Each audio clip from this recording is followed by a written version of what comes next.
So if you're broke or life happened and you don't have a lot of money to fix your credit, by the end of this video, I'm gonna show you how to get access to your free credit reports, how to remove anything off your credit report, how to build your credit for less than $5 a month. And once you get your credit right, I'm gonna show you 2 ways on how to leverage it to start generating you some cash. But first, you need to figure out what's on your credit report. Do you have a bankruptcy? Do you have an eviction? Do you have a collection? Do you have a charge off? Do you have an eviction? Do you have student loans with late payments? Because depending on what's on your credit report is dependent on how you handle these accounts on your credit report. For instance, let's just say you had a bankruptcy on your credit report. First, you would want to talk to a consumer lawyer because 9 times out of 10, that bankruptcy is probably reported inaccurately. And if it's reported inaccurately, guess what? They owe you some money. You're probably wondering who? Experian, TransUnion, and Equifax. Now, let's just say you have a collection on your credit report. There are 2 ways to handle this. You can go after the collection agencies by leveraging the laws, which is 15 USC 1692. But you want to be careful, or you can dispute directly with the credit bureaus by leveraging laws, which is 15 USC 1681, all right? Now, for the other things that's on your credit report, there are 2 ways you can actually get your credit report. The free way is by going to annualcreditreport.com and getting your free credit reports. Now, sometimes this might be difficult because sometimes you can't verify your identity, or you can sign up directly with Experian. There's a free way with TransUnion, with Equifax to see what's on your credit report, to see all the negative items that's holding your credit score back. So if you have a collection, if you have a bankruptcy, if you have eviction, if you have student loans with late payments, whatever that's holding you back, you want to identify what's holding your credit score back. And the reason why you can remove that collection, that charge off, that bankruptcy, that eviction, those student loans with late payments, whatever the case may be, the reason why you can remove it is based off of 15 USC 1681 EB. Experian, TransUnion, and Equifax has to assure maximum possible accuracy, all right? Now, you're probably wondering, what is maximum possible accuracy? Let's just say that collection that's on your credit report, you want to look at the details within the specific account. So you want to check the account number, the open date, date last active, all the details that's within that specific account. It has to be accurate. It has to show the same thing that's on Experian, TransUnion, and Equifax, all right?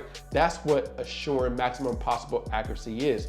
Now, it's kind of difficult when you use the credit reports that come from the credit bureaus. Now, if you have a little bit of money, here's another way to get access to your credit reports. You can go to Identity IQ, get you a $1 trial, and see what's on your credit report, so you can see that tri-merge credit report that looks similar to this and is much simpler to pinpoint than inaccuracies that's on your specific account to help you dispute those negative items that's holding you back. Once you have access to your credit reports, what you want to do is go all the way down to the personal information section, because what you're going to see is different variations of your first name, your last name, your address, job history, phone number. You might have a spouse on there that don't belong there no more.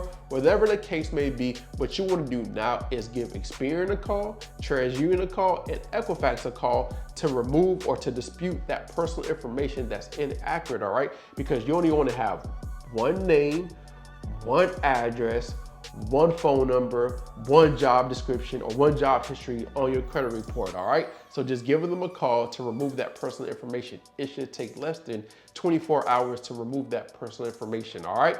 Now, once you got that taken care of, now what you wanna do is create a letter to Experian, TransUnion, and Equifax. And not just any letter, you wanna grab my free secret letter, and you can go to freesecretletter.com and go get this letter and tell Experian, TransUnion, and Equifax to reinvestigate the completeness and accuracy of my account. Now, what this letter is doing is telling Experian, TransUnion, and Equifax to make sure everything is complete and accurate. The open date, date last active, date of last payment, history, everything is supposed to be complete and accurate according to 15 USC 1681 EB, like we read before, all right? So what you want to do is create a letter and make sure you add 2 forms of identification with this letter. Go pay for some stamps, all right? It's a little bit of money for some stamps. because you might not have enough money to certify. If you do have enough money to get it certified so you can ensure that Experian, TransUnion, and Equifax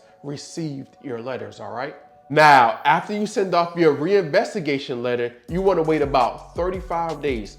30 days for them to do an investigation, 5 days for them to mail it back to you, all right? But in the meantime, you want to be building up your credit report. And there are a few ways you can go about doing this, all right? Here's a cheap and effective way you can do this is by going to Kickoff. It's about $5 a month to use that specific service. If you have a little bit more money, you can do Boom Pay, you can do Rental Karma, you can do Rent Reporters. There are multiple ways you can do that. If you have Identity IQ, you can do the utility reporting for additional money per month. So depending on what you have going on, depending on what your budget is, just figure out what's best for you and just start building up your credit while you're waiting. Some of your accounts will come back verified, or Experian, TransUnion, or Equifax might not respond to your first dispute, or they might send you a stall letter saying, I need more identification to verify who you are. Now, you're probably stuck, you're probably confused, you probably don't know what to do next. I got you. That's why I created a free credit repair course and community. So when you get stuck or if you have questions, me and my team can help you knock the credit barrels out. But since you're here, here's what you need to do next. You want to create a letter asking them to provide you a description of how they verified your accounts according to 15 USC 1681 I-5. But I want to let you know that I'm not a lawyer. I'm just here to show you your consumer rights, all right? Just want to give you the information so it can help you improve your credit. So once you send that letter out, they have, according to the law, 15 days to respond back to you with the description of how they verify those accounts, all right? Now, usually they don't respond, or sometimes they might respond, but if they don't respond, next what you want to do is go file a complaint with the CFPB, all right? Now, you want to have all the information, all the documentation, and you're going to create a complaint based off of who, what, when, how, and everything that happened. The first time you sent off your first letter, when you sent off your second letter, of what they didn't do, all the laws that they violate, and all the documentation. So now CFPB can see what you have going on. So once you get your credit score above a 700, now you can start unlocking some funding, because every bank don't pull from every credit bureau. There are some banks that only pull from Experian. There are some banks that only pull from TransUnion. There are some banks that only pull from Equifax. But let's just say your credit score is really good on Experian. You can go to Bank of America, you can go to Chase, you can go to PNC, you can go to Wells Fargo, all right? Now, let's just say your credit score is really good on TransUnion. You can go to Barclays, you can go to Regions, Fifth and Third. Now, if you're in the military or know somebody in the military, you can go to Navy Federal. Now, let's just say your credit score is really good on Equifax, all right? You can go to US Bank, you can go to DCU, you can go to Langley Federal Credit Union. There are so many places you can go to start getting access to funding to help you start making some money. So the first thing you can do to start generating some money by leveraging credit is reselling shoes. You can go to the Nike outlet, you can go to the Adidas outlet, and you can see what shoes are on sale and what deals that they have, so you can resell it online and start generating some income. Another thing you can do is you can leverage Turo. Right? I have a friend right now, he has about 15 cars in Tampa and he's making a lot of money. Another thing you can do is, if you don't want to use Turo, I have another friend, he's in Orlando, he's doing the same thing and he's not using Turo, and he's still generating money because he's marketing his cars. He has friends, he uses social media to market and say that, hey, I have a car rental business, and he got them cars constantly out, all right? There are multiple ways you can leverage your credit. All you have to do is do the research and figure out, how can I leverage my credit card or my credit score to get access to funding. But first, you got to get educated before you start going and spending your credit cards or doing things, all right?